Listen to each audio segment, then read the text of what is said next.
Rest house में आज हमने एमपीएसएल के सीईओ और डीसीओ दोनों को बुलाया था और उनके साथ जितने एचओडी थे उनके साथ हमने मीटिंग की और बिजली को ले करके कारखानेदारों के और घरेलू सनतकार जितने भी मसाइल थे उन सारे मसाइल पे हमने गुफ्तगू की।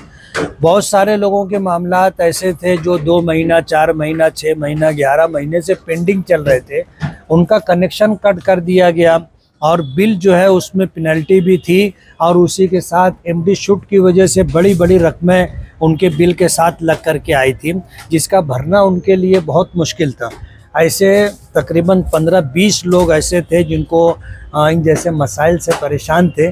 उन सबको हमने बुलाया था, सीईओ और डीसीओ के साथ बैठ करके हमने मीटिंग की और ये हुआ कि जल्द से जल्द इनके मामलों का निपटारा करना चाहिए और जो छोटे छोटे विषय थे उस पर भी हम लोगों ने बातचीत की है।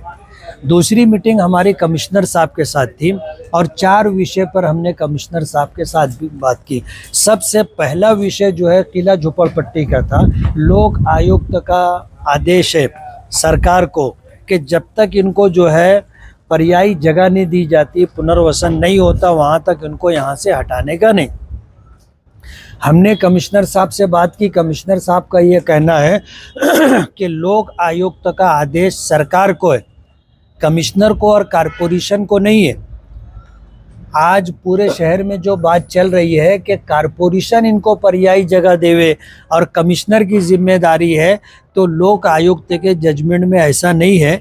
लोक आयुक्त के जजमेंट में ये है कि सरकार इनको जो है बसाने का काम करे, पुनर्वसन का काम करे।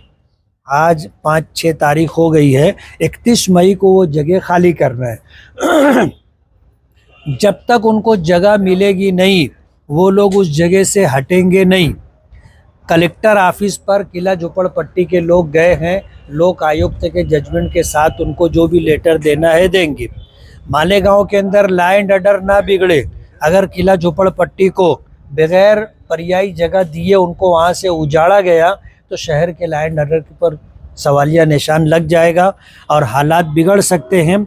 इसलिए सरकार को और इसी तरह जो है रेवेन्यू डिपार्टमेंट को और कारपोरेशन और आयुक्त को और पुलिस डिपार्टमेंट को ये बात नोट कर लेनी चाहिए। कमिश्नर साहब से हमने कहा है कि अगर आपके पास जगह नहीं है आप सरकार से बात करो, खासगी जगह लेकर के इनको दो और अगर आप इस पर एग्री होगो तो उनको कन्विंस करना हमारी जिम्मेदारी है। हम उनको कन्विंस करेंगे और दूसरी जगह लेके जाएंगे। लेकिन घर कुल योजना के अंदर ये लोग जाने के लिए तैयार नहीं है, आप उसको समझ लीजिए। दूसरा विषय शहर की साफ सफाई का था। पूरी गटरों का साफ करना कारपोरेशन की जिम्मेदारी है, कचरा उठाना एक प्राइवेट एजेंसी की जिम्मेदारी है। आज शहर के अंदर गटरें भरी पड़ी है, कारपोरेशन की तरफ से गटरों की सफाई नहीं हो रही है। गटर भर जाने की वजह से आज लोगों के घरों में पानी जाने लग गया है। उसके फ़ोटो और वीडियो हमने कमिश्नर साहब को बताए। कारपोरेशन की तरफ से पूरे शहर में बारिश आने से पहले नाले हैं, गटरें हैं, साफ़ करके देना, तल तक साफ़ करके देना कारपोरेशन की जिम्मेदारी है और कारपोरेशन को करना चाहिए। दूसरा ये विषय था। तीसरा विषय ये था कि रमज़ानुल मुबारक से पहले पूरे शहर के अंदर पानी जिस तरह 2 दिन नागे से आता था, इस तरह रमज़ान आने की वजह से रोज़े और इफ्तारी और सहरी के पेश नज़र कुछ टाइम टेबल चेंज किया गया था। रमज़ान जाने के बाद जो रमज़ान से पहले का शेड्यूल था, जो प्रोग्राम था, वो प्रोग्राम वापस आना चाहिए, अभी तक हुआ नहीं है। आप ये समझ लीजिए कि सरदार नगर है, खैराबाद है, पवारवाड़ी है, फार्मेसी है, इन तमाम ऐसी जगहों पर कुछ पक्के इलाकों के अंदर पानी 2 दिन नागे से आता नहीं है, 3-3 दिन नागा हो जा रहा है। पानी की बेपनाह तकलीफ़ है, गर्मी शबाब पर है, इसलिए लोगों को टाइम से पानी मिलना चाहिए।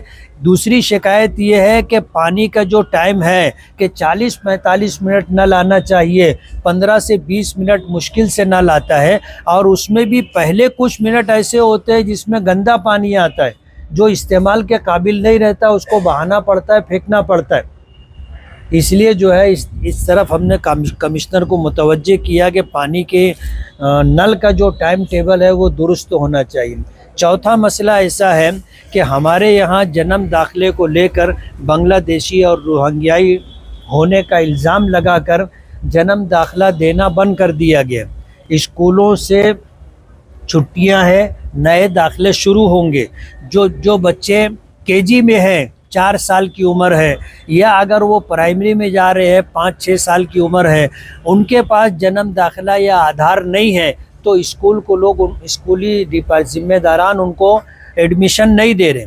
आज से 2 महीना पहले और 3 महीना पहले हमने मीटिंग ली थी और स्कूल बोर्ड के एओ को कारपोरेशन की तरफ से ये जिम्मेदारी दी गई थी कि ऐसे बच्चों को जन्म दाखिला देने में कोई दिक्कत नहीं है। बड़ी उम्र के जो लोग हैं उनके जन्म दाखिले को लेकर के आज सरकार की तरफ से स्टे है और एसआईटी अपना काम कर रही है, लेकिन जो बच्चे हैं उन बच्चों को स्कूल में एडमिशन मिले, उनको जन्म दाखिला देना चाहिए। कारपोरेशन की तरफ से जन्म दाखिला नहीं मिल रहा है, ऐसे बच्चों का एडमिशन नहीं होगा। तो हमने जो है स्कूल बोर्ड के एओ से और कमिश्नर से ये बात की थी कि कमिश्नर की आदेश से कारपोरेशन की तरफ से तमाम स्कूलों को, चाहे वो कारपोरेशन की स्कूलें हों या प्राइवेट स्कूलें हों, सबको ये नोटिस जाना चाहिए कि इन बच्चों को आप एडमिशन दो। ये अपना जन्म दाखिला, आधार कार्ड वगैरह आपको 6 महीने में ला करके दे देंगे। आज अभी तक वो नोटिस निकली नहीं थी। हमने आज बात की है कि कल की कल वो नोटिस निकलना चाहिए। ये 4 मुद्दे पर हमने बात की है। एक तो किला झोपड़पट्टी का मसला, दूसरा शहर में साफ़ सफाई का मसला, बारिश से पहले नाले गटर वगैरह अच्छी तरह साफ़ होना चाहिए, तल तक साफ़ होना चाहिए। तीसरा जो है नल में जो कारपोरेशन की तरफ से पानी आता है वो टाइम पर आए, और जो टाइम आपने दिया है कि 40-45 मिनट नल आएगा उतना नल आना चाहिए। और चौथा जो है बच्चों के एडमिशन के लिए जन्म दाखिला इशू करना, और अगर जन्म दाखिला देने में आपको कोई दिक्कत आ रही है तो स्कूलों को नोटिस जारी करना कि इन बच्चों को आप एडमिशन दो और इनका जन्म दाखिला 6 महीने के अंदर आपको मिल जाएगा। वो 178 वाले जो है वो एएसपी के पास गए और वो हर जगह घूम रहे और परेशान है वो लोग। अभी तो कमिश्नर साहब ने जो बोले कि भाई हमने कोर्ट का जो आदेश था उसका पालन किया, लेकिन अब तो वो बेघर हो गए। अभी तो उनका क्या, जो लोग इसके ज़िम्मेदार हैं उनको अपनी ज़िम्मेदारी पूरी करना चाहिए। मैंने कल जो बात मेरे कान पर आई कि जिन लोगों के पास पैसा रखा था अब वो लोग पैसा देने के लिए तैयार हो गए हैं। वो जो वकील है उसको पैसा दिया जाएगा और जिसकी जितनी जगह है उसकी खरीदी दी जाएगी। लेकिन आज वो बेघर हो गए हैं, उनके सर पर छत नहीं है और उनकी कमाई लगी हुई थी जिससे उन्होंने घर बनाया था, वो सारा बुलडोज़र के ज़रिए साफ़ कर दिया गया है। जिन लोगों ने जिम्मेदारी ली थी कि तुम बसे रहो, कोई झोपड़पट्टी उखड़ी नहीं है और तुम्हारी भी उखड़ेगी नहीं, तुम ताकत के साथ वहाँ डटे रहो, वो बेचारे लगे थे लेकिन उनको तो बेघर कर दिया गया। ये कहा गया था कि अगर तुम्हारा घर टूटेगा तो खर्चा आधा हम देंगे। हमारा ये बोलना है कि जिन लोगों ने उनको इस तरह का आश्वासन दिया था उनको आधा खर्चा देना चाहिए।